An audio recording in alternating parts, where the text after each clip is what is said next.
Good evening and welcome to the Town of Dover's Board of Selectmen's meeting of June 26th. The main item tonight will be discussion of the possible purchase of property at 46 Springdale.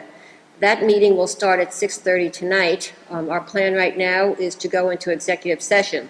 So I would like to make a motion.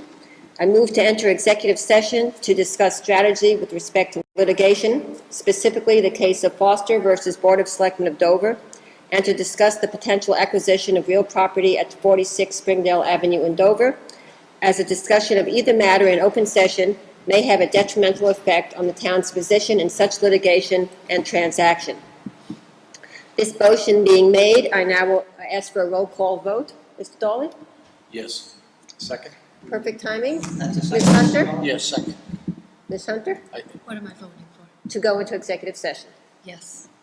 Okay, and I as well, so that's unanimous. We will go into executive session and return at 6:30 p.m. Thank you. Good evening. Thank you. We have been in executive session and we are now coming back into open session for the Selectmen's meeting of June 26th. I'll try to speak up a little louder. The main agenda item tonight, as most of you have been notified by email, is an update on the right of first refusal on the 46 Springdale property. So I'd like to thank you all for coming. Another meeting on the situation that we find the Great Hall is being used for. So we appreciate all the citizen interest. Just a quick update. The last Board of Selectmen's meeting on this topic was on May 21st. And at that time, we finalized the approval of a bunch of consulting contracts as we proceeded with our due diligence of the issues. I'm pleased to inform you all that the reports from all the consultants and from all the Dover boards and committees involved with this have been received.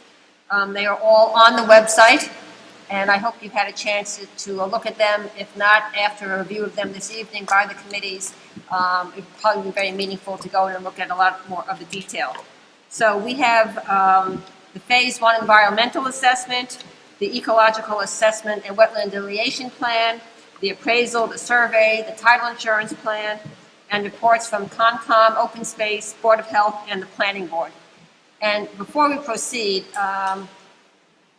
it's really worth mentioning that the teamwork involved among all the boards and committees over the last 60 days to do the due diligence on this has been absolutely exceptional. And I can't thank the fellow citizens, the elected and appointed officials of all these boards and committees for the incredible work that they've done and the work that they've done with their consultants to get all this done. It really is unprecedented and really shows that a small town like Dover can, on a volunteer basis, get everybody together and really focus on the issues at hand. So I want to thank you all. And for the chairs that are all here tonight, as I see, please convey our thanks to all the committee members. Thank you very much. We're going to have the committees present their findings. What I'd like to do tonight is to proceed with questions after each committee report, as long as the question is very specific to that committee. And I would ask that you please hold any more general questions or questions that might cross committee boundaries till the end. Before we go into the committees, we do have a couple of updates from the Board of Selectmen. Mr. Dawley. Thank you. I will speak to the appraisal that the Board of Selectmen authorized and was done by Avery Associates in a letter dated June 16, 2014. The value date is June 1st, 2014. Now, this particular property is unique, and we needed to ascertain values from a couple of different viewpoints. And the first one being the market value, assuming the highest and best use in accordance with the local zoning bylaws. The second was the market value of the 3.2 acre portion of the land with the main house, with the rear 24 acres preserved as open space. And the third value that we sought was the market value of the property approved for the proposed 40 unit development. Avery and Associates' conclusions were: the highest and best use in accordance with the local zoning bylaws was $5 million. This scenario contained a 10-lot subdivision, 9 new homes in the existing home.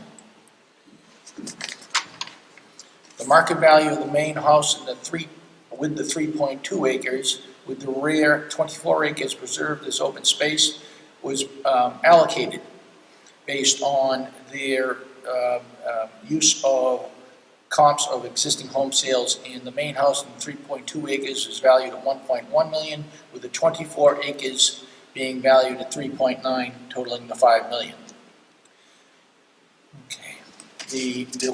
During that assumption, the thought was, is there a negative impact if the town subdivided the back from the front for the access to on the left side to the rear 24? Because as we know,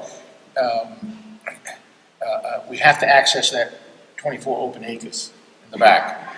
So the negative impact on the value associated with the easement or driveway on the left-hand side of the property to access the rear 24 acres would be offset by the 24 open acres. So there's sort of a wash in that particular issue. Now, the last market value that we asked was hypothetical. What's the hypothetical market value of the property with approvals for the proposed 40-unit development? That was $5.9 million. This is a brief summary of the appraiser's conclusions. I defer all technical questions to the full appraiser's report on the town website. Thank you, Carol. Thank you, Jim. Any questions on that? Okay, next item was some legal issues. Mr. Dolan. Oh, thank you. Okay.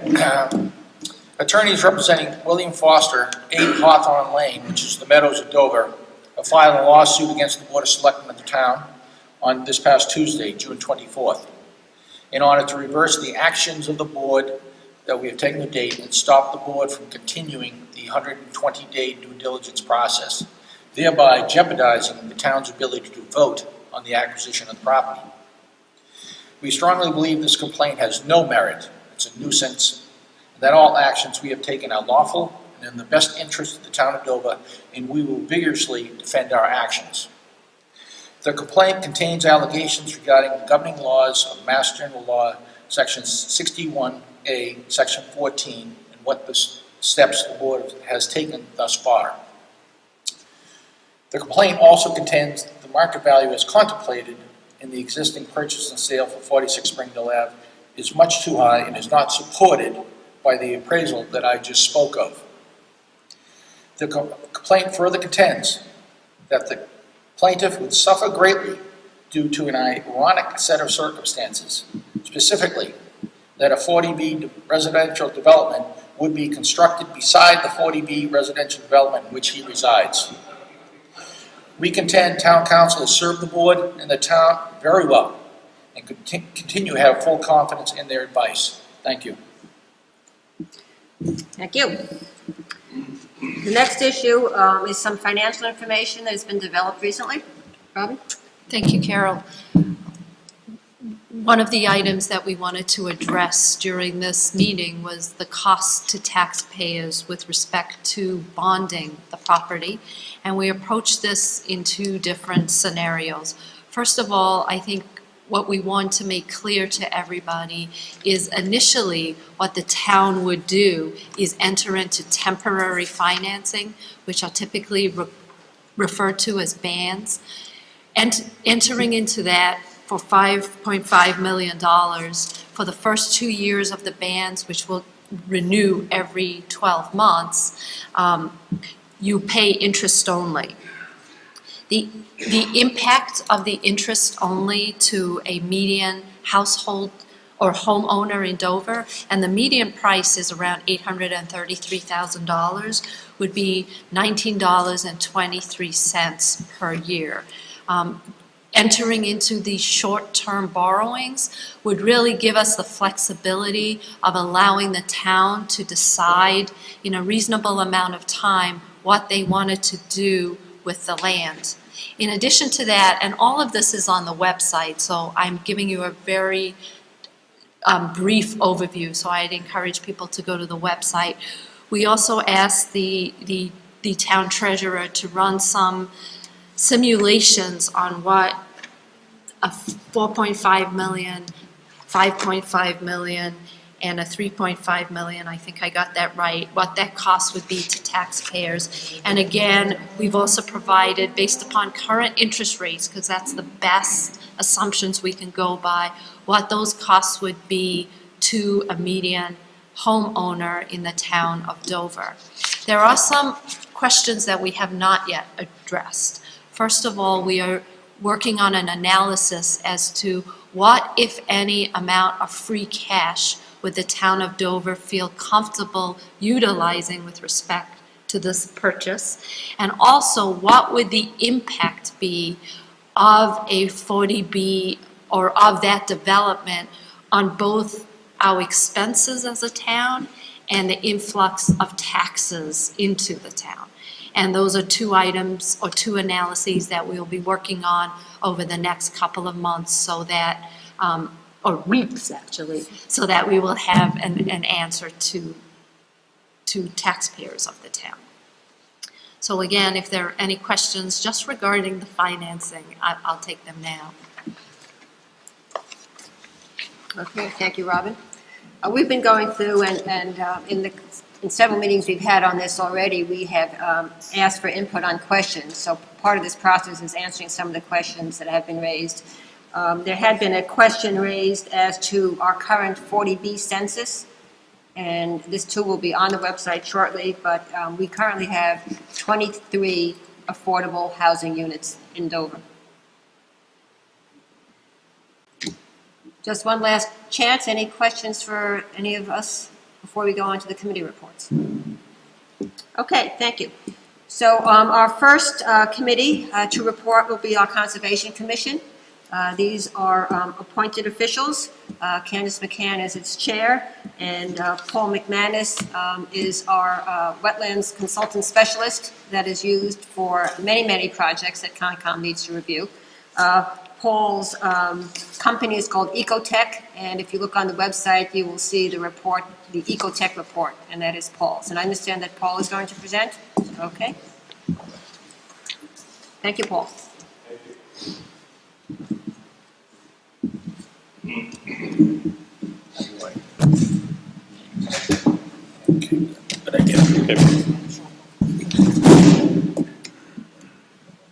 Just briefly, as the chair said, I'm an ecologist by training, wetland scientist, environmental consultant by practice. Been working for Dover Conservation Commission for 15 years or more, I think, at this point.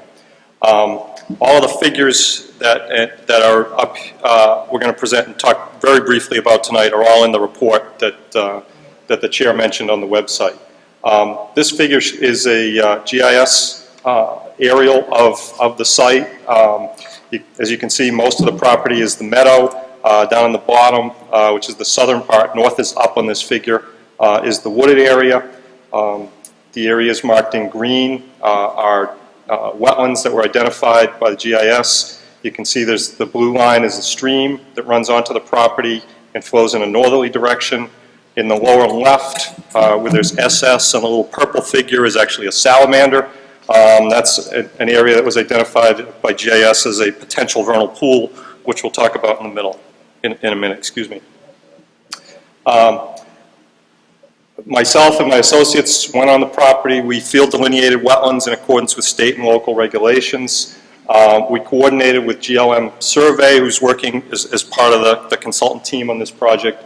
GLM field located by survey all of our flags. The primary wetland feature on the site is vegetated wetlands that are associated with the stream that enters the property through a culvert under the railroad grade, and again travels generally north and exits the property under Springdale Ave.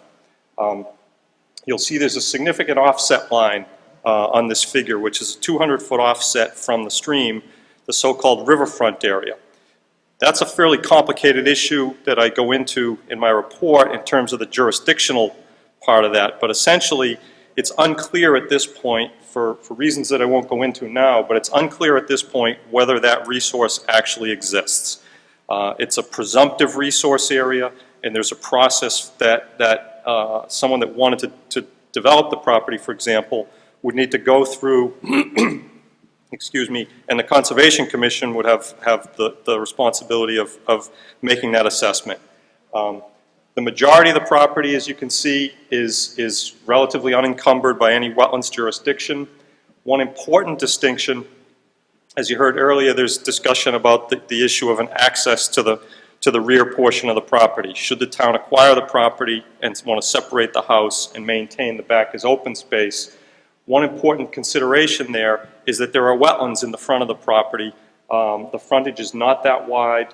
Wetlands encumber a significant portion of that, and so in terms of planning and the ability to potentially use that property, wetlands constraints have to be worked in with potential use of the house, as well as local zoning requirements in terms of frontage and access and those sorts of things.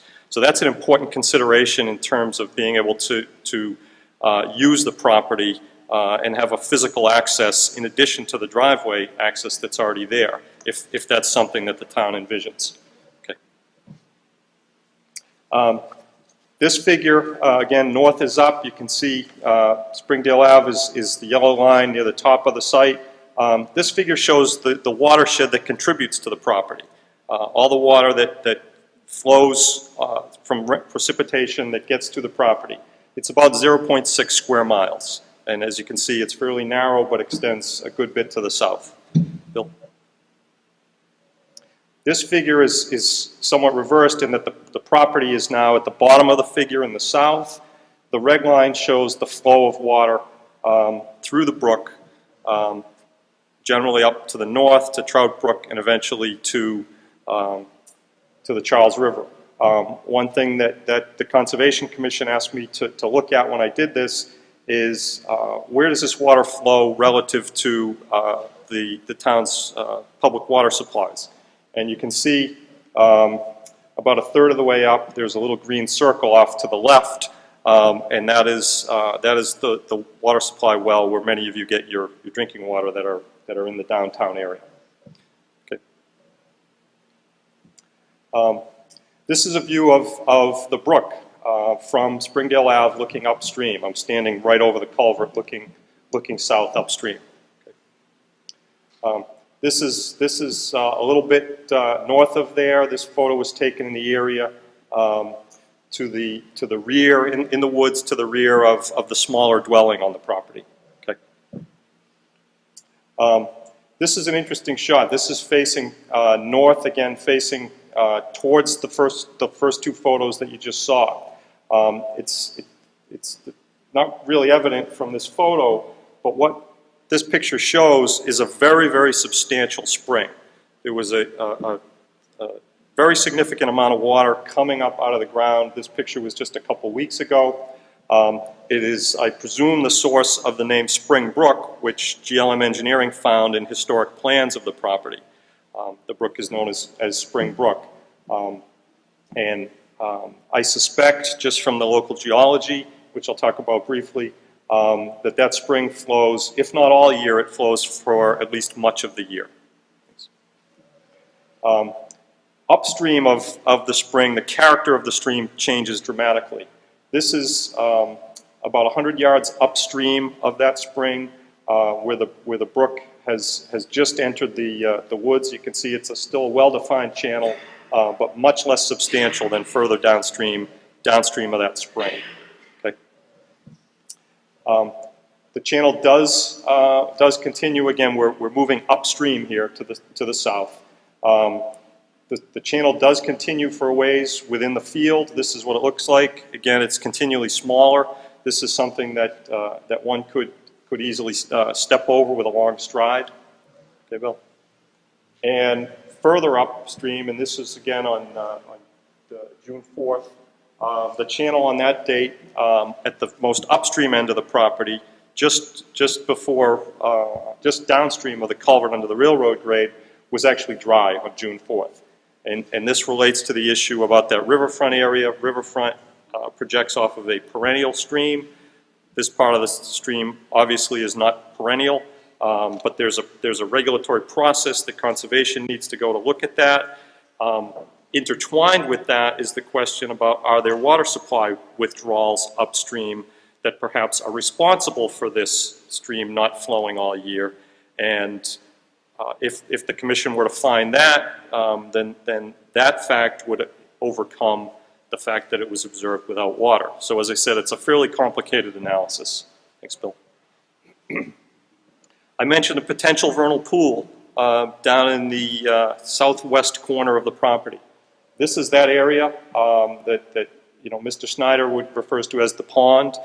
It is in fact a pond. Vernal pool, briefly, is an area that ponds water for at least a couple months in the spring, is without fish, and therefore provides essential breeding habitat for certain amphibians and other creatures. This is one such creature, is a green frog that we observed.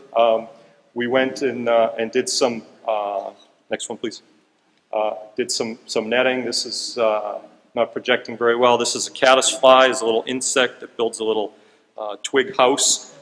We found these in what may be the greatest abundance that I've ever seen. Quite literally dragging a net along the bottom for a length of about 6 feet. We would get about 50 of these little guys, which are about an inch long. Next one. This is a rather interesting critter that we found in there. Is a water scorpion, a rather interesting bug. He's about 3 inches long. Next, Bill. This is actually a wood frog tadpole. Wood frogs are considered a, quote, obligate vernal pool species. When we find this guy, we know we have a vernal pool. From a regulatory perspective, we simply finding this guy, and we found a whole bunch of them, but finding that tadpole in there in abundance is one of the pieces of information that one can use to certify a vernal pool with the Mass Natural Heritage and Endangered Species Program. Bill? The rear 20% or so, in very rough numbers, just eyeballing it, of the property is wooded. This is kind of a typical shot in the woods. You can see the vegetation there. It's pines and oaks, not especially mature, but a nice closed canopy. The reason I put this picture in is you can see the irregular topography there. That is due, we're pretty sure, pretty convinced, that that's due to some kind of small-scale historic mining of sand and gravel out of the property. So it's much of the landscape is in a natural condition, but there are a number of these little areas that were historically mined. Obviously, from the trees that are growing on it, this was several decades ago. The habitat provided by the forest is really nice habitat. It's nice upland forest habitat. You can see this nuthatch was from there. He's pretty happy. He's got a nice hole in the oak tree. We saw evidence of other such relatively typical species. I guess the significant point with regard to the uplands habitat is that it's nice habitat, but in Dover in particular and the region in general, it's not especially unique. It's not especially interesting. From a preservation standpoint, the forest habitat is not something that guys like myself get excited about. Thanks, Bill. This habitat, however, is different. This is obviously the field, which represents a significant part of the property that the town's considering. The field, from an ecological standpoint, is very interesting. Field habitat, meadow habitat, is something that over the millennia has existed much more prevalent in a much more prevalent rate than it exists today. Historically, forest fires and Native American burnings opened up areas that would overgrow as field, and you'd have a mosaic of open fields that would move. Colonial agriculture did the same thing. There was always a significant amount of open fields left fallow for one reason or another historically. With the cessation of large-scale agriculture and smaller-scale agriculture for the most part in eastern Massachusetts in particular, the number of field areas are really declining. And part of the reason for that is that historically, when open space was protected, there's been a real hands-off attitude, and areas like this over a very few years will get overgrown with things like goldenrods. A few years later, you'll get the brambles come in, the blackberries and the raspberries, followed by the sumacs, and then the birches and poplars, and before too long, in a short number of decades, you'll get the pines and oaks eventually will come in, and you've lost this habitat. Next one, Bill. One thing about this habitat is that it's really interesting ecologically. There are a number of species that rely on areas such as this. One of the ones that people talk about is bobolinks, which are really interesting birds. They have this fairly exotic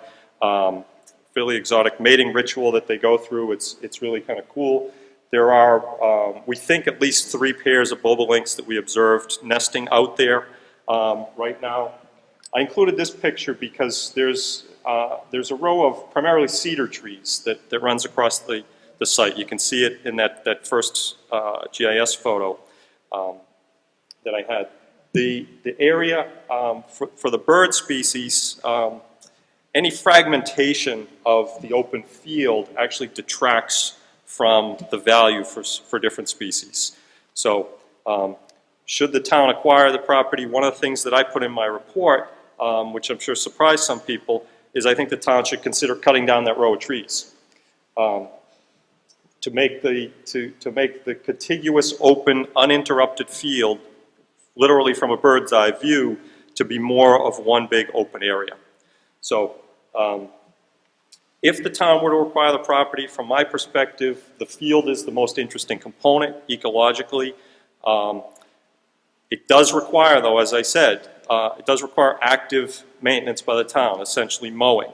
The mowing needs to be late in the season, because if we're preserving this area for ground nesting birds and things like that, the last thing you want to do is go out and mow when the birds haven't fledged yet and are on the ground. This is something that happens. You know, these guys go in various and sundry fields, and there's significant mortality. It's something that's fairly easy to do. The management is not complicated. It's not particularly expensive, but it does require some thought, some management, some foresight. The other thing is you'll notice, you can see in the first picture, I don't know if you noticed, but along the paddock area there, Mr. Snyder has cut some walking paths. One of the things that I suggest is that, again, in terms of maximizing the habitat value, but recognizing that people presumably would want to go and use the property, those are not incompatible uses, but some real thought should be put towards creating and maintaining walking paths, you know, that are mowed close, easy to get to, but around the perimeter of the property. So again, as I said, the access is important. To be able to do this, obviously one needs to be able to get a tractor in there and have physical and legal access to do that. So again, it's, from my perspective, it's an interesting place, has some real ecological value, but does require some organization and some forethought. And how'd I do in my 5 minutes? 2 at a time. Thanks, Paul. All right, thank you. Any questions for Paul? Well, I actually have one. What is the impact on a vernal pool of nitrogen, pesticides, whatever would be used in a lawn that's 100 feet away? The impact of lawn chemicals is clearly related to the dose. It's related to the dose that gets in the water table, which is how much is put on the ground, as well as the offset. There certainly can be an impact. The diversity of aquatic life that we saw in there was very high and very good, and suggests a pretty good water quality. The water quality is likely stressed in the summer just from natural causes, which is probably why there's no fish, even though it may have perennial water. That stress to that system would very definitely be exaggerated by the input of primarily nutrients, in this case phosphorus in freshwater systems, would cause algal blooms, In the extreme, those algal blooms could be early and potentially impact those vernal pool critters, which again are fully aquatic organisms. So it is a consideration, but it's like many such things, it's a matter of degree. Our Concom regulations require a 100-foot no disturb zone around vernal pools, just for that reason. To minimize the impact of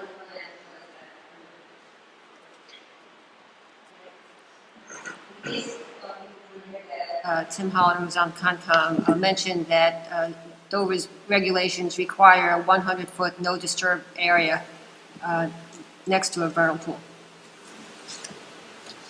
Okay, thank you. Thank you. Candace?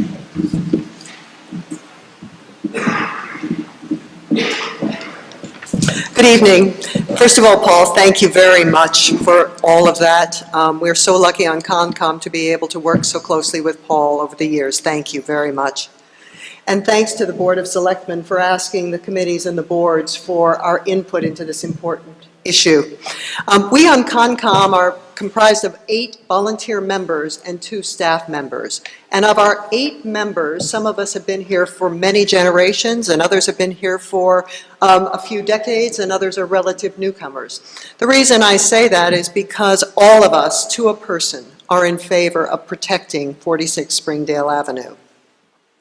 This remarkable property is a window into the past of what Dover used to look like. As one commissioner said, Dover has many houses, Dover has many woods. Dover no longer has a plenitude of open space and open fields. Conservation commissioners see 46 Springdale as a critical link in a significant wildlife corridor. From the Staying Connected initiative, the definition is very simply a wildlife corridor is an area of land used by wildlife to travel from one large block of habitat to another. Contrasting a continuous corridor, landscape fragmentation is largely created by human activity and development where, quotes, natural habitat exists as isolated patches.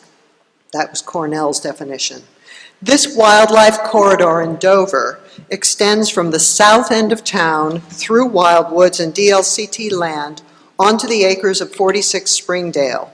It then crosses Springdale Avenue, passes through the town wells to the sparsely populated northern section of town where many lands are already protected.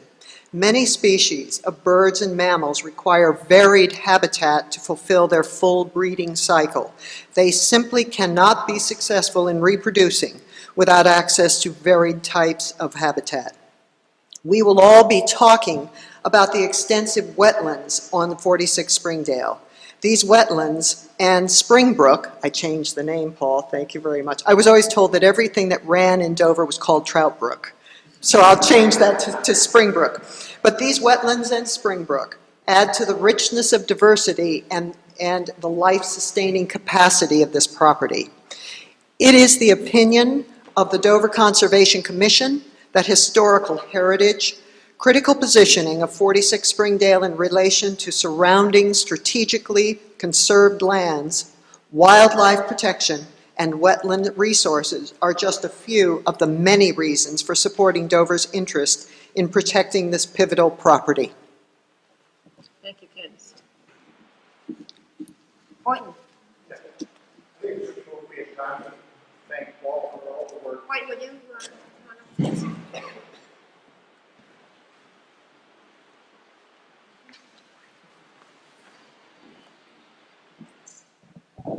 I'm Boynton Glidden. I work on 30 Springdale Avenue, which abuts 46 Springdale. And I've worked there for 40 years. And I was born and raised, not born, but raised in this town. And first moved here in 1946. And as a youth, I fished all up and down what is now called Springbrook. We didn't call it Springbrook then, but I guess historically it's a good name. The actual brook begins up between Pine off to east side of Pine Street on Hales Pond, runs down between Pine and Walpole, crosses the center street with the junction of of Pine and Center, winds down through Knollwood where it enters through that culvert and eventually ends up at the large spring, which gives the name of Spring Brook, presumably. At any rate, I'm bringing a prop. About 20 years ago, these fish, trout, brook trout, Salmo fontinalis, were caught in the spring that Paul recognized, full of caddisflies. Anyone who's a trout fisherman knows trout love caddisflies. And this is what we're talking about at this property.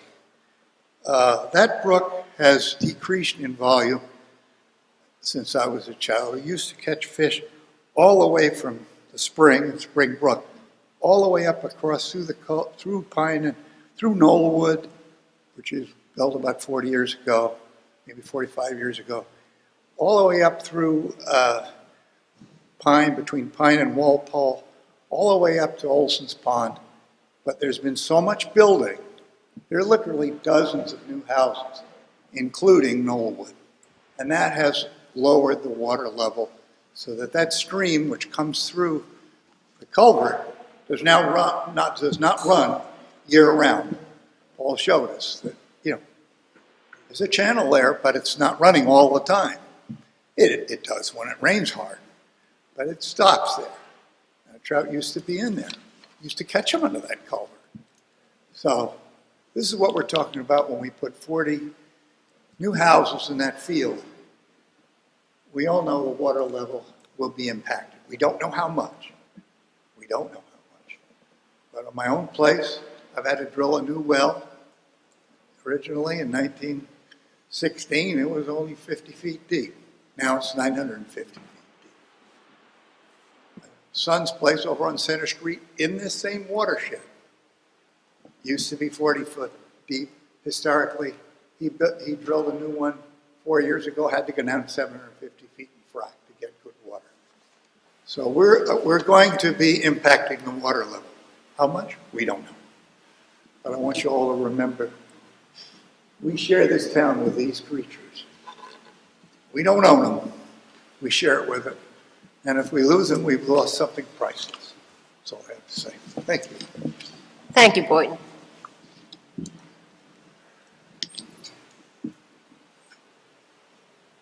Do you have any more questions for anybody from the Conservation Commission or for Mr. McManus? Okay, thank you. Yes, sir.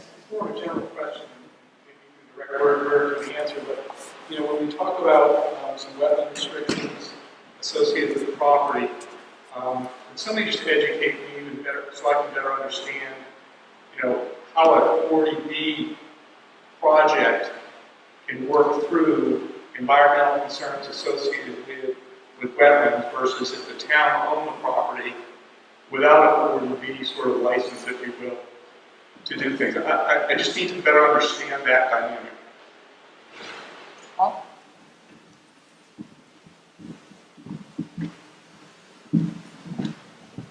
If a 40B project were to be filed for wetlands permits, it would need to 100% comply with state wetland regulations like every other project. In towns like Dover, where there's a local wetlands bylaw, the bylaw is put in place really to be more protective than those state regulations. So the state regulations would still apply. With regard to a 40B and local wetlands regulations, for example, as Tim Hollander said, the 100-foot no disturb zone off of Vernal Pool is something that's in the local bylaw but not in the state regulations. A 40B has to comply with all local zoning requirements, including local conservation bylaw requirements, unless it can be shown that compliance with a particular provision of those regulations renders the project uneconomic. And that decision process is one that's fraught with tension, as you can imagine. But that is basically the standard, is that the project must comply with those local provisions unless it makes it uneconomic. Thank you. Okay, Board of Health. Dr. Barbara Schechter. Thank you. Thank you very much. It's hard to follow these wonderful presentations with my very cold and strictly boring scientific data collection, but I will try anyway. But before I do so, the Board of Health would like to extend our appreciation and thank you for all the efforts and promise we will help you as much as we can in your efforts. They're wonderful. So to begin with, at this point, we can only base our assessment on what is available, and unfortunately, there is nothing available in terms of the first most important point and most important item that will be put onto this property, and that's the septic field. All we know is the septic field will be right in the center of the field that Paul so beautifully showed. The only thing we know at this point that it has to be sufficient to supply water to 90 bedrooms, and it will have a consumption or requirement of 9,000 gallons per day of flow, which is a significant amount. So, but at this point, without having any idea of any planned submission, we cannot assess, the Board of Health cannot assess how feasible it is and how it could possibly actually be implemented. However, there's one thing that is known. This facility sits in a nitrogen-sensitive area. And a nitrogen-sensitive area being defined by DEP and requires a particular groundwater mounding study, and that's the first thing that we would have to do, but we would need some more information, of course, on the site. And such a computer modeling study establishes the likelihood of sewage breakout due to rise in the water level below the leaching field.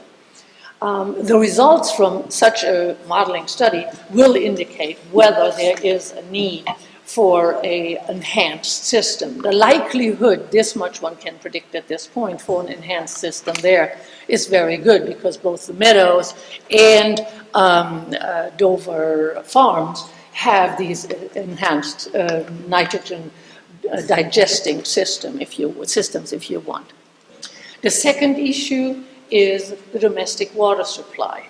The plan here is that it is colonial water that will provide the 90 bedrooms is what sticks in my mind, with water. And as you probably know, colonial water has 3 shallow gravel wells, out of which they pump significant amount of water. Presently, they only use 60% of their capacity, and based on our estimates, these 60% will not be impacted by the additional flow of water into this planned project. As far as groundwater levels are concerned, as much as we really appreciate the historical anecdotal background, we have to stick to the facts. We do not have data that actually statistically show that there is a loss in groundwater levels, or for that matter in the pools and the springs. It is very likely, but we do not have the data. That's the important part.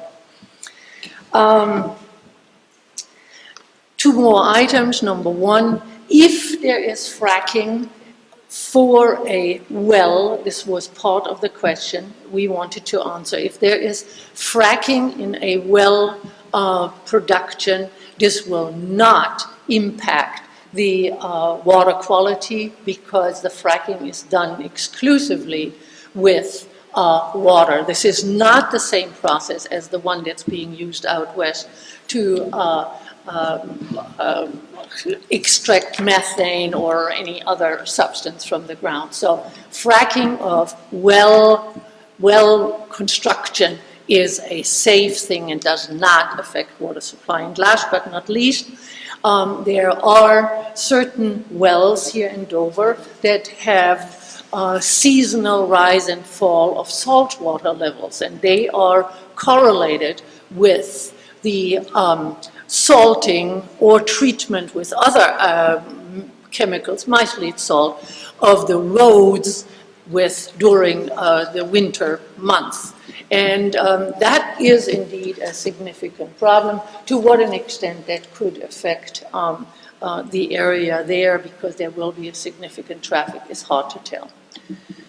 And unfortunately, that's all I have in facts. Well, that's quite a bit. Thank you, Barbara. Do we have any questions for Barbara? Thank you very much. Thank you.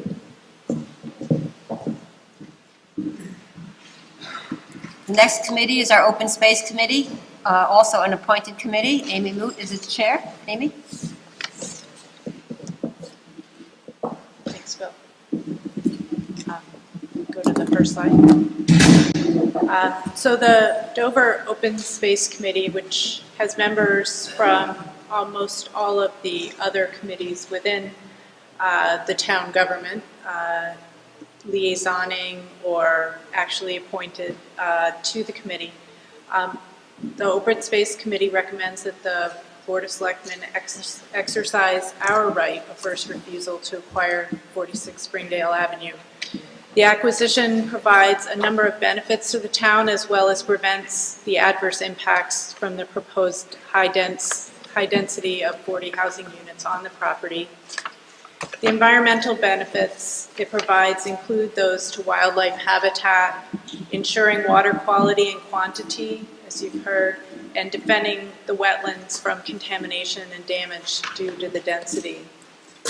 It also preserves the passive recreation opportunities for Dover residents, whether we're walking or riding, both on the property and on the trail networks that make Dover such a special place to enjoy. The classic rolling fields and vistas that this property that Paul showed us is really important to maintaining the rural character of Dover. So more specifically, in terms of the key environmental benefits that are included, I think we've heard quite a bit from Paul about the specific habitats that are important on the property. The ones that we felt were the most important were the non-freezing wetland area at the junction at the Springbrook Spring area, the vernal pool that appears to exist year-round, as well as the field habitat that Paul expressed a great enthusiasm for. And as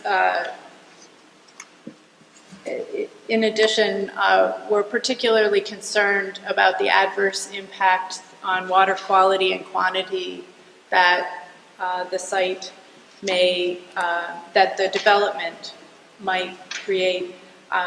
As you heard from Boynton, and it's been noted by other members who are long-term Dover residents, there is a dramatic reduction in flow in streams adjacent to developments. And then, as you heard from Barbara, Colonial Waters wells, which are on Knollwood, directly adjacent to the property, are relatively shallow, and they will be serving an additional 40 units, 90 bedrooms, and should the usage from those wells and the development itself reduce the flow in Springbrook, the impact to the wildlife is quite obvious, but it also may impact the associated wetlands and downstream wetlands that Candace spoke about in the areas where the Dover Water Protection District is, and over on Haven Street, where there's quite a number of Army Corps of Engineer wetlands protected there. The reason we protect our wetlands is because of the ecological services, so-called, that they provide to us, which include the cleaning and replenishment of the groundwater supplies, and therefore the water that's available for our wells. So the other area that we felt was important to mention was the entrance to the property. This is just a blow-up of the map that Paul showed earlier, showing just Springdale Avenue and the Springbrook area. If there were to be a 40-unit development there, it would probably be carrying at least 80, maybe more car trips per day on it. And if you have that many cars coming and going that near to very important sensitive wetlands, it could really create some disturbances and contamination. The reason that we regulate the 100-foot buffer zones or the 200-foot riparian zones from streams is to protect these sensitive areas from contamination. And we're particularly concerned about the traffic from a development that would be accessing Springdale Ave through that sensitive area. We also feel that the property is important for passive recreational opportunities, both currently and also potentially in the future, should the future uses be, the property be acquired by the town. Trail linkages are particularly important and they're a key and increasingly unique aspect of Dover. It really enhances the experiences of many Dover residents, whether they're walking dogs, running, cross-country skiing, riding their horses. In fact, for many of us, it's why we live here. And this property offers excellent opportunities to walk in the beautiful rolling fields, especially a good and fairly unique opportunity for people who are less able because they're smooth, they're not rocky, they're not terribly steep, unlike a number of our trails in our other conservation lands. And in addition, at the back of the property, it links with a number of Dover Land Trust trails that in turn link into wild woods and create not only a wildlife corridor, but a human corridor.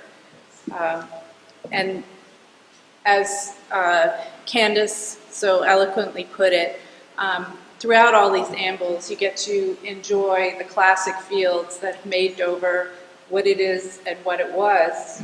And occasionally, several times a year, you can do this watching the hounds and horses of the hunt.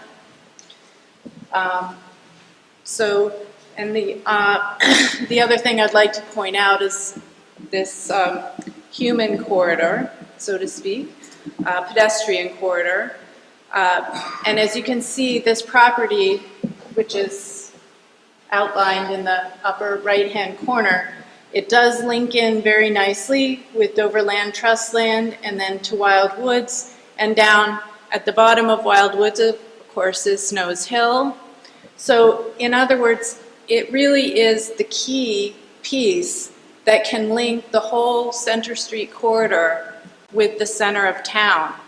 And then off to the west is Springdale Field and Pegan Hill.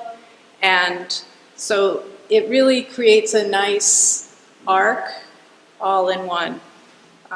Thank you very much. Are there any questions? Thank you, Amy. Any questions for Amy? Yes, sir. I'm wondering what committee's in charge of active recreation. Is that parking recreation? In other words, you're talking about passive, right? Open space, passive. It's recreation. We do have a member from Parking Act on the committee. And they were, the parking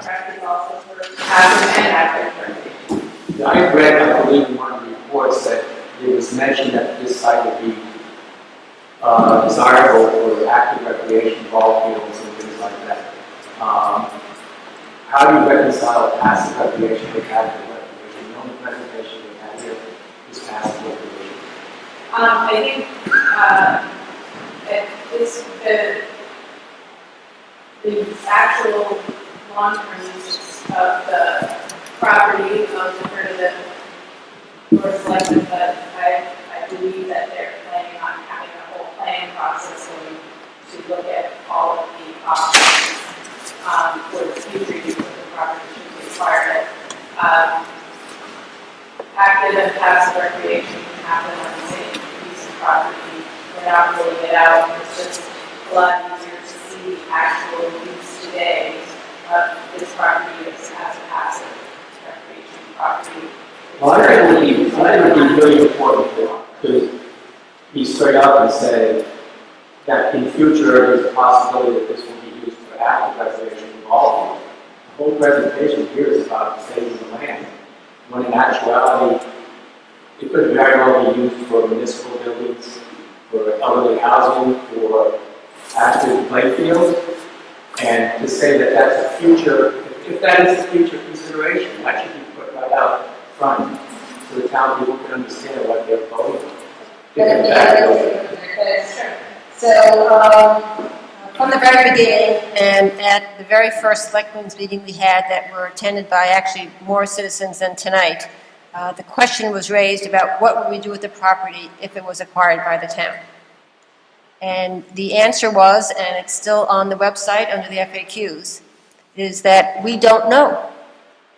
We would, if the town chose to buy the property, we would create a inclusive, broad committee to spend the time that's necessary to do due diligence and look at all the options that are presented, and we could all probably sit here tonight and come up with a dozen, from artificial turf fields to leaving it as is, and senior housing and so forth and so on, to do the due diligence, to study the issue, and then come back to the citizens of Dover at a future town meeting to present their findings. It's why Robin mentioned that our approach financially would be to put in a short-term ban so that during that process we could decide what to do with the property.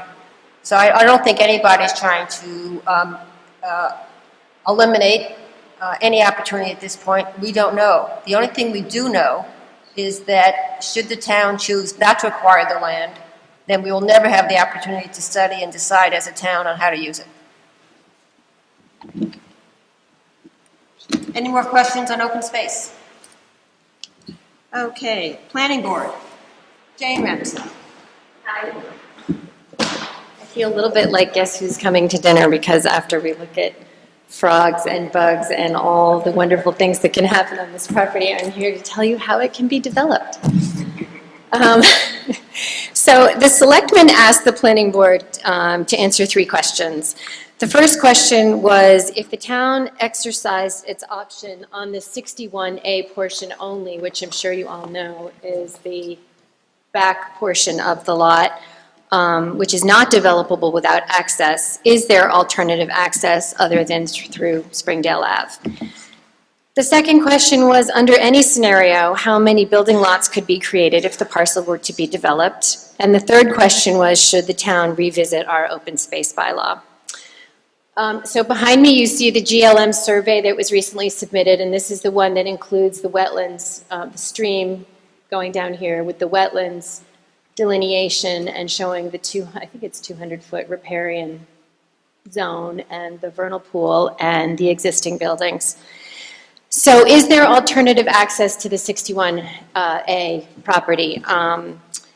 It's important to understand that both development of either the whole parcel or the 61A parcel only depends on access or developing access to an existing road. So the whole parcel obviously has access to Springdale Ave, but the 61A parcel does not. So is there alternative access? And the short answer is no. As you saw on Amy's map on her last slide, there were a corridor of of parcels that were owned by the Dover Land Conservation Trust and also by the Army Corps of Engineers, and they form sort of a path of land towards Springdale Field, which, you know, gives you access to Farm Street or Springdale Ave. But there's significant wetlands there, and we don't feel that it's reasonable to put a road through that. So the second question that the selectmen asked us is how many building lots could we put on this property? To discuss the development of 46 Springdale, we need to make a couple of assumptions. First, that one owner has control of the entire parcel, that is the 61A plus the front parcel with frontage along Springdale. And second, that we use current local zoning. So 46 Springdale is in the R1 district, in which a building lot must have at least 150 feet of frontage on a road and a minimum lot dimension of 1 acre. This parcel totals 27 acres and has 349 feet of frontage along Springdale. And my thing isn't working. There it is, right there, right there. There's another caveat, which isn't quite an assumption, but I want to make clear to everybody that just because a lot meets zoning requirements to become a building lot does not guarantee that it is buildable. So during this presentation, I am assuming that any proposed lots received the required permits from Board of Health, which includes septic and water access, and also from the Conservation Commission if any of these lots end up near the wetlands. So a mini lesson in zoning. There are two methods of dividing land, the A&R process and the conventional subdivision process. The A&R, or the approval not required process, allows lots to be created on an existing road without going through the normal subdivision process. It's quick, it's easy, it requires one application to the planning board, one meeting, involves no public hearings, and just takes a couple of weeks. In fact, a maximum of 21 days. So if we could have the next map. So this map shows what would happen if we did an A&R. There could be two building lots created by the A&R, each with about 175 feet of frontage along Springdale Ave, although this line, you could sort of move 25 feet to the right or the left as long as one of the properties had at least 150 feet of frontage on Springdale. And you could do whatever you want here as long as it involved a maximum of one house on each lot. So this, it would, you know, in this scenario, this hypothetical, this would be lot 1 and this would be lot 2. So you could preserve the existing house on lot 1. You could put a house on lot 2, assuming you could get a driveway in here, which you would have to deal with the Conservation Commission on. You could put nothing on lot 2 and preserve it as open space. Or you could put a house on lot 2 and do some kind of conservation restrictions, easements, trail access, pedestrian access, whatever you want, through the front of the property. So that's the easy one. The second method of developing land in Dover is the conventional subdivision process, in which you actually make a new road in order to create frontage for new lots. Dead-end roads or cul-de-sacs are prohibited by Dover Planning Board regulations. So an applicant has to prove that they can make a loop road or an oxbow road that both enters and exits onto an existing street. The conventional subdivision process is fairly long, fairly complex. There's many, many meetings. There's public hearings with abutters and townspeople, and some of our subdivisions have taken up to a year to get completed. So with the next map, you can see that our town planner feels that, and the planning board feels that a loop road is actually possible on this property. It's not a great way to subdivide this property. The disadvantages would be that you would lose the existing house right here because the road would have to go right through that part of the parcel. This side of the road touches the riparian zone, so you would, which probably isn't a deal breaker, but would require a lot of work with the Conservation Commission. And it also creates these 3 lots right in here that are kind of nasty because you have roads on all sides of you. The planning board actually does have the ability to grant a waiver for the dead-end prohibition under certain circumstances. So if a loop road is proven to be viable and a dead-end road is seen to be more beneficial to the town. The planning board has several criteria or factors that they consider when granting a waiver of this type, and those factors could include preservation of views from the road, reduced number of developable lots, or the granting of conservation easements for pedestrian access or trail linkage. So if we could see the next map. So this is a subdivision that would be more likely to occur. A more sensitive subdivision, in my opinion, which would include preservation of the existing house. If I can get this thing to work again, there we go. It has the road in the middle, so it's a little bit further away from the wetlands buffer zone, or at least more on the edge, not in the middle. There's less number of lots here. It, of course, depends on the planning board granting a waiver for the dead-end road. And it could include conservation restrictions or easement to maintain trails or view. It is important to note, I think, at this point, that the scenario of the $5 million valuation in the appraisal is similar to this configuration. The appraisal assumed that, that the planning board would grant a waiver for a dead-end road, and that we would be able to preserve the house right up here in the front. But the appraiser, in his scenario, assumed the 10 lots that you would be able to get under the conventional loop road. And I'm here to tell you that that's probably somewhat unlikely, because the planning board wouldn't grant a waiver unless it got significant benefits in return. And one of the most common benefits is a reduced number of lots. But the 10-lot dead-end road is what the appraiser called the highest and best use. So the third question that the selectmen asked us is if we would think it was a good idea to revisit the open space bylaw. So I want all of you to be aware that there are alternative scenarios to these kinds of developments, because in the beginning I had said that we make two assumptions. One is that one owner owns the whole parcel, and the second is that we operate under current zoning. But in fact, it's not easy, but zoning can be added to or modified by a 2/3 majority vote at a town meeting. So I think what the selectmen were probably really asking is, would alternative zoning provide a better, more attractive configuration for this parcel if it were to be developed? So most of you also know that we tried a few times to pass the open space bylaw, which is an alternative zoning plan. And the last time was at the 2010 meeting when we fell short, literally like 2 or 3 votes of the 2/3 that was required. That proposed bylaw was designed to provide an option for zoning, an alternative zoning. It wasn't designed to replace any zoning, but an option for certain large parcels undergoing subdivision, exactly like 46 Springdale. The bylaw would have allowed the same number of houses that you would achieve with conventional zoning, so 7, 8, 9, 10, whatever you thought you could get, but on smaller lots with the extra preserved as open space. So if we can go to the next map, we can see what a subdivision on this parcel would look like if we had the open space bylaw in place. This shows 7, although I think it might actually show 8, half-acre instead of 1-acre parcels that are clustered, dare I say it, on about 5 acres, with 20 acres of open space preserved at no cost to the town. So all this. So yes, the planning board does think that the open space bylaw would allow for a better configuration that might serve the town's various needs.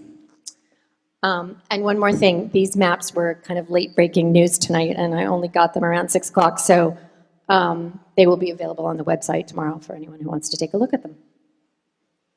Any questions?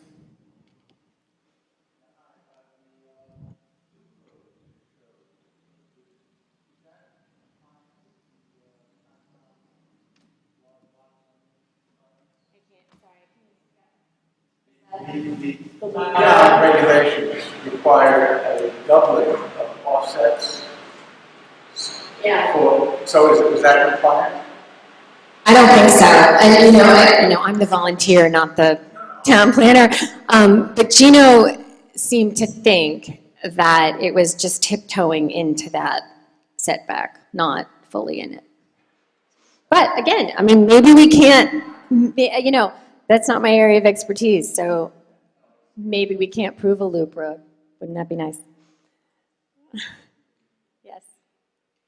You indicated that the best plan from a planning standpoint would be the single road going in cul-de-sac. If it were to be developed, the best plan from a planning standpoint might even be just leaving it as is, but anyway. So there would be eight lots instead of 10. There could be. These are hypotheticals, don't hold me to it. But yes, if a bylaw such as this passed town meeting and we had it in place, the idea would be that a developer would show us what they could get under conventional zoning, and then we would reconfigure it to save more open space. So they wouldn't get any more houses, they get the same number. So in your opinion, the 8 development of 8 homes, whether it be on in a cluster or spread out on a cul-de-sac, is probably the best developers going to obtain from a plan. So under that scenario, if you look at the appraisal is based on 10 lots for $3.9 million. So you would be losing, in terms of the value of the property, $780,000 in terms of the value if you were going along with the value that is established by the appraisal. Yeah, but you could argue that homes like this would be worth more because they were better open space than those nasty lots in the middle of. But in any event, the appraiser said a buildable lot was worth $390,000. Right, but I don't actually agree with the appraiser's assumptions, so I guess that's. That was the appraiser's assumption, 10 lots, 3.9 million. Right, he assumed, If I may, the highest next use says, I'll go specifically to page 19 of the appraisal. And I'll try to explain, instead of 10, give you associates, why they come up with 10 lots, number one. That's because they spoke with the town planner, Gino Luci, and he recommended, or after review, opined. thank you, of existing rules and regulations and waiver precedent, combined with a review of the subject's physical features, he suggested the 10 lots. So that's where the appraiser came up with the 10 lots. Right, and the appraiser actually missed the fact that in these precedents that he refers to, when we granted a waiver for a dead-end road, it was for less number of developable lots than you would ordinarily get. So one of the purposes of tonight was to get all the various boards and committees' reports out in the open. As much as they've worked together to create these, obviously, when all is said and done, there's more communication and work that needs to be done. And clearly, between now, within the next month or so, the planning board and Gino and the Concom really need to get together to better define something better than hypothetical. Right. Thank you. Yes, sir. Before you have in reference to an enhanced wastewater treatment system of some sort, septic would have to be somewhere in there. In the diagrams that you drew there, did you make any allocation for the space for that? Well, she was referring to the septic system that would be needed for a 40B. So, right, but the septic system would happen on each individual lot's property. I mean, it could be a package system, I suppose. That's not my area of expertise, but normally in large lots like that, you put a septic system on each lot. Kate? You've been talking about the road in, that you can't have dead-end cul-de-sacs, and there would need to be an oxbow. in traditional zoning. Mhm. What is the plan for 40B? I mean, if you have that property, I know. how are they getting to those? So like Paul said, the prohibition against dead-end streets is a local Dover regulation, and 40Bs have to follow state law. They can override local zoning regulations. Thank you, Jane. So this completes the part of the meeting with the formal presentations by all the boards and committees that have been studying this issue for the last 45, 60 days or so. And I want to again thank all of you for the incredible amount of work that's been done and the thoughtfulness of it, and urge you all to get together to work out some of the details and, if not discrepancies, open issues that cross jurisdictions. So, thank you. Robin, Jim, do you have any further questions or comments? I do not. There's a lot of information this evening, and I'll try to go through it again. And as I come up with questions, and I'm sure this won't be the last meeting we have on this particular matter. So, Robin? I concur with Jim's remarks. I think, this evening, just as we thought, some additional questions have been raised that we need to address, and we will continue to address those with the committees and post our findings on the website. Okay, so I would like to go through one other item relative to this, and that's the timeline. There's been a lot of question about how we're going to proceed and what the process is. So we're at a point now where we can actually come up with some dates for various major town activities, and I'll share them with you tonight, and we'll get them on the website as well. Stay put.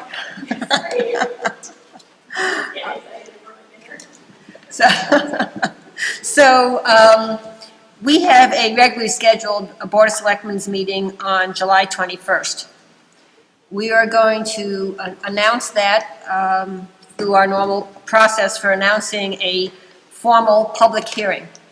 So July 21st will be both the Selectmen's meeting and the public hearing on the Springdale property. At that point, the three of us will vote on whether we wish to proceed with the process. If we vote to proceed with the process, our plan is to have an educational session for the town citizens on September 3rd. My guess would be that it will be very much like tonight with presentations by the various boards and committees. We will also be planning on putting together some type of written communication that will go to all households, not a blue book per se, which most of you are familiar with before we have a town meeting, but a communique that will lay out the process and answer some questions and summarize the issues. We would then have a special town meeting on September 15th. This is all assuming that there is a vote to proceed on July 21st. Just want to make that clear. So if we vote on July 21st to proceed, we would have a special town meeting on September 15th, at which point 2/3 vote is required to appropriate funds to acquire the property and to seek voter approval for the debt exclusion, which would then go to a special election on November 4th, which is Election Day. And we chose November 4th because there already is a town election going on. This is a statewide election going on. We expect a good turnout for that, so we'll probably have better turnout than we just had at a special town election standalone. And it probably will save the town somewhere between $6,000 and $10,000, as well as a tremendous amount of personnel hours to run a special town meeting. So the dates are, once again, July 21st for an open hearing at the Selectmen's meeting, at which point the Selectmen will vote. If we choose to vote to proceed, we will have a September 3rd educational session. We will have a special town meeting on September 15th, and then we will use the November 4th election day to have the special town election. The election is required because of the debt that would be required to purchase the property. It requires a 2/3 vote at town meeting. It's a majority vote at town election. Any questions on the timeline? Yes, sir. That timeline dovetails with the 20-day first right of offer, relative to the 61A.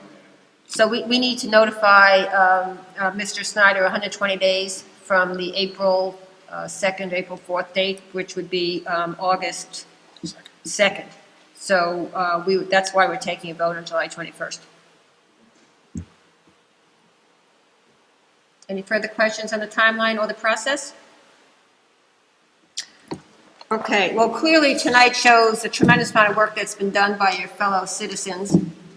And I hope that all of you will take this complex issue and share your thoughts with your friends and your neighbors and with us or any of the members of the committees that are involved in this. Everybody's anxious to hear your comments, answer any questions you might have, and to educate yourselves on all the issues. We'll do everything we can to keep the website up to date and provide access to all the material that we have as well. And we've all heard from folks over the last month or so, so please feel free to continue that communication with the selectmen and with the committees. Any further final comments or questions? Great. Well, thank you all for coming, and again, thank you to all the committees for your incredible efforts.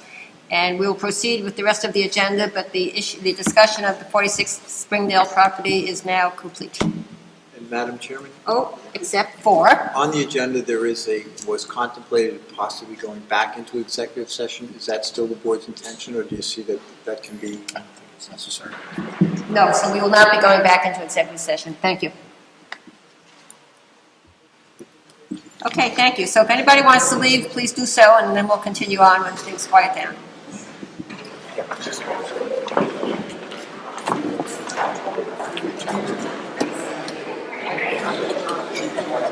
Bill, this is Peter Graham.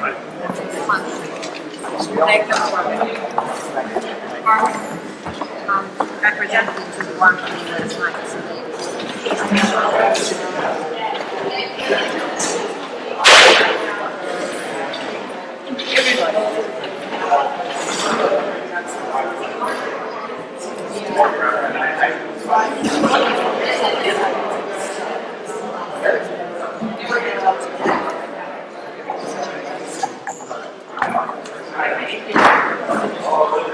if everybody would please leave the great hall so we can continue with our meeting, that would be appreciated. Thank you.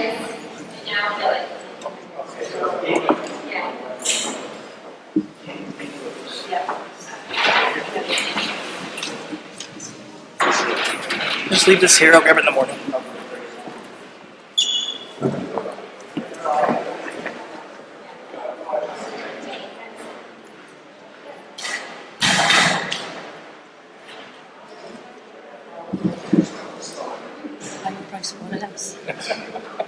Okay, now we'll continue with the agenda, which is a little bit more mundane, but nevertheless important.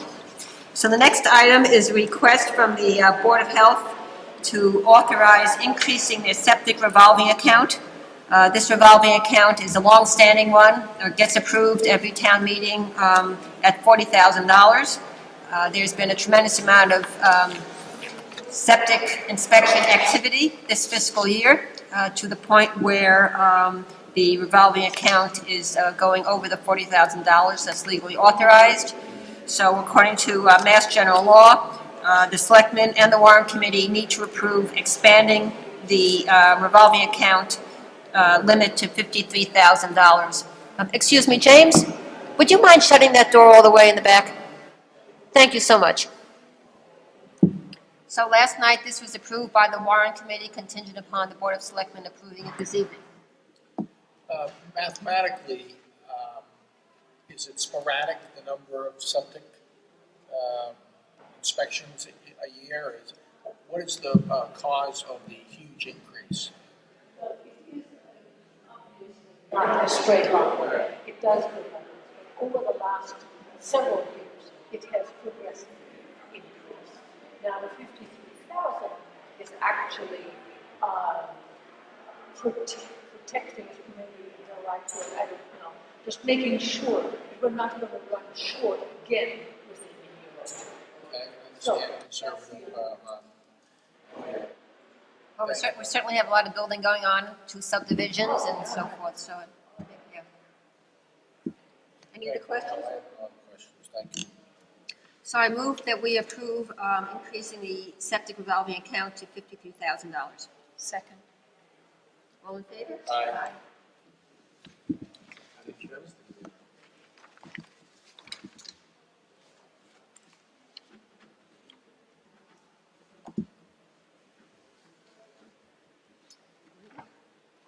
Thanks, Barbara.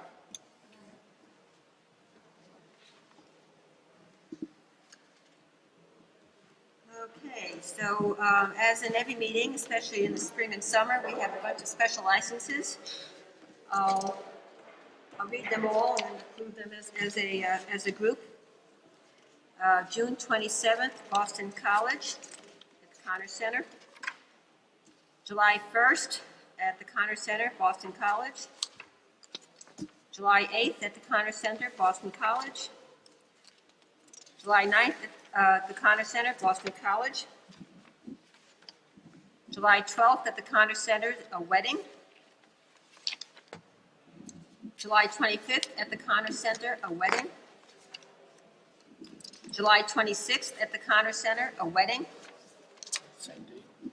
No, 23, 26, thanks. And July 31st at the Connor Center, Boston College. Well, at least Boston College is making good use of their facility. Do I have a motion to approve all of these? So moved. And Robin seconds. All in favor? Aye. Aye. Thank you.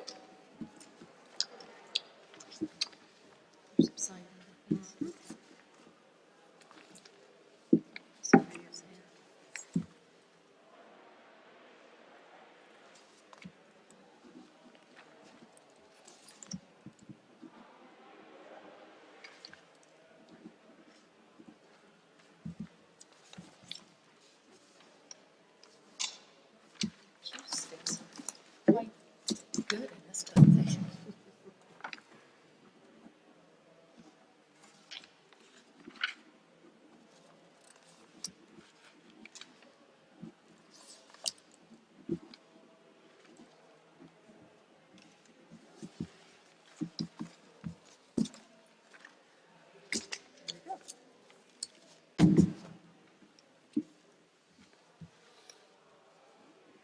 This being in the end of the fiscal year, we typically have some requests for transfers from the reserve fund. Mr. Ramsey. Mrs. Luzman, starting from the top, the Selectmen's, we're requesting $10,350 for professional services to cover additional environmental testing for Phase 2 of the due diligence on the 46 Springdale Avenue 61A, and $350 to close out unpaid taxes on the 287 Dedham Street 61A purchase last year. Hey, was that just overlooked in the HUD settlement on the transaction? It actually wasn't overlooked, Mr. Dolly, it was netted out of our bill, so we didn't pay enough to the settlement attorney to get the money back, so we're just moving the money from one pocket to the other. Thank you. So this is a case where we've got, in one fiscal year, 261A rights of first refusal that we're dealing with, which is one of the reasons that the professional services budget is requiring a reserve fund transfer, because we've got the Brody property that we did last fall, and we've already spent a lot on the Springdale property. I also fully support the Phase 2 on 46 Springdale,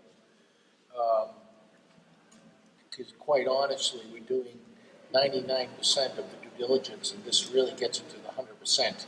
There'll be no surprises after this particular one, so I support this. Thank you.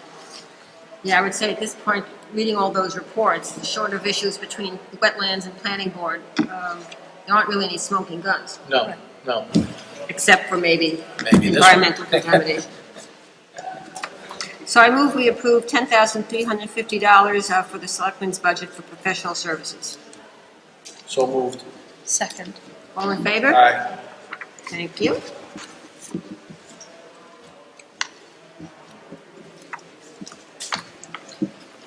This is approved last night by the warrant committee, contingent upon our approval.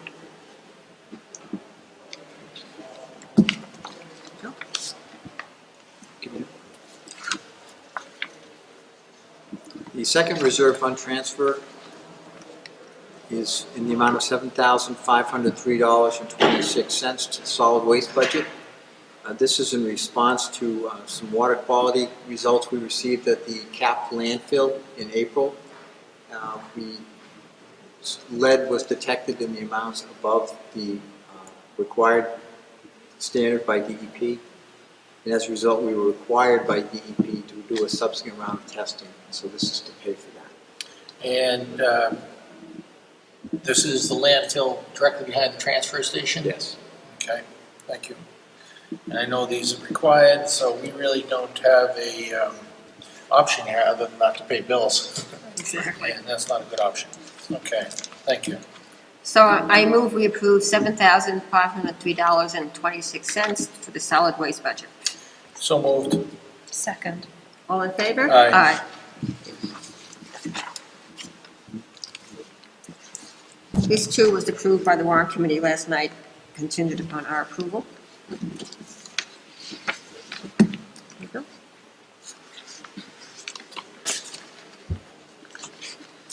The next one is for $1,600 for the water department, professional services, and this, for unaccounted for water.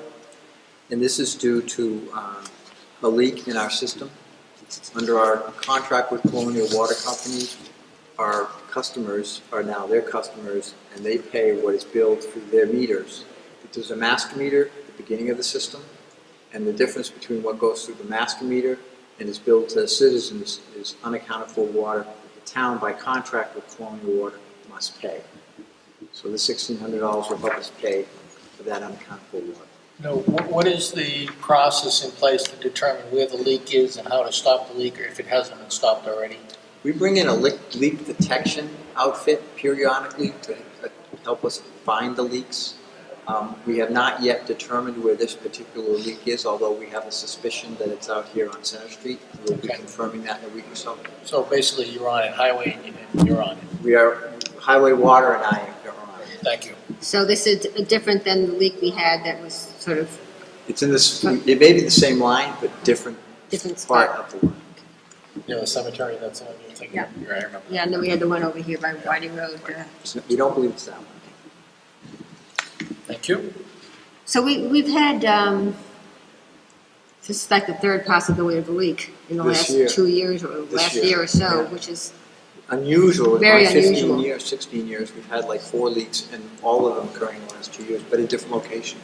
But has there been any determination of, given the type of leak, whether, is it aging equipment, is it just serendipity, I mean, what, It happens. it happens? You know, we might want to consider, once we're done with this Springdale Ave, 46 Springdale Ave thing, to have Colonial Water come in. Let's talk about the system in place. Let's talk about the age of the pipes under the ground, and get a general discussion with them. They've been good neighbors so far. Why don't we continue that process? Well, you know, it's a thought for the fall. We could. Okay, so I move we approve $1,600 for the water department. So moved. Second. All in favor? Aye. Aye.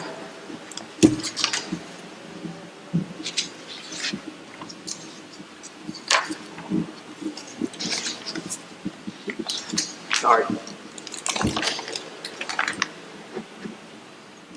This too was approved by the warrant committee last evening. Thank you. The next reserve fund transfer request is in the amount of $2,800 for the Council on Aging. And this is a consequence of the IRS audit, which was completed, I believe it was last summer, and represents reclassifying some contractor vendors to employee status who work for Council on Aging. The $2,800 is on the expense side of our budget, but under municipal finance law, we have to pay employees from the salary side. So this is an amount that will allow us to do that and stay compliant with the IRS finding. I'm very familiar with the IRS audit and the ramifications of that. Are you saying that it's a net zero? Yes. Thank you. Just like the other ones that we've done this year. Yes. This is the last one we're going to see? probably in this, the For last. the IRS thing, yeah. Yep. Thank you. Okay, I move we approve $2,800 for the COA. So moved. Second. All in favor? Aye.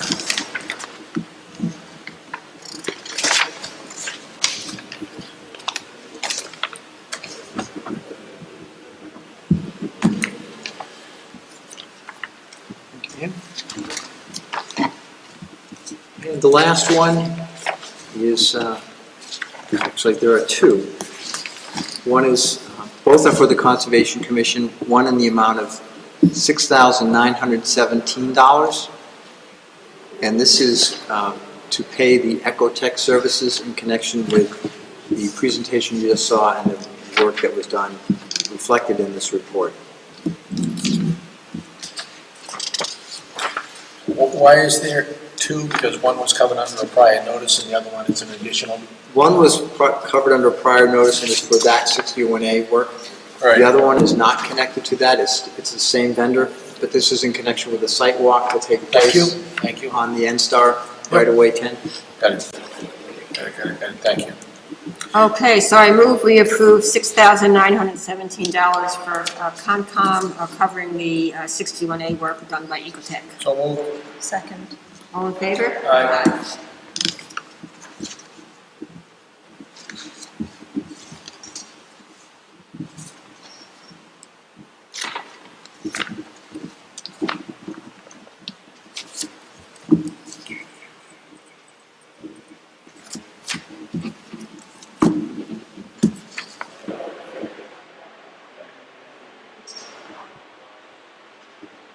And the second one is for $600 for the Ecotech work relative to the N-Star remediation of wetlands. So moved. Second. All in favor? Aye. I assume this one was approved by the Warren Committee last night as well. I would like to thank the warrant committee for approving a whole bunch last night, all contingent upon us meeting tonight. And I would like to thank you, Mrs. Lisbon, for providing much more effective explanations last night than I'm providing tonight. Thank you. I don't know, I'll ask James. Were you at the meeting? No, Mrs. Lisbon carried the water for us. Okay, we have minutes from our May 21st meeting.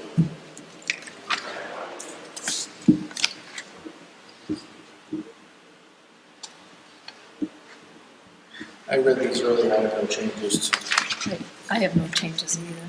Okay, and they reflect my changes, they were just minor.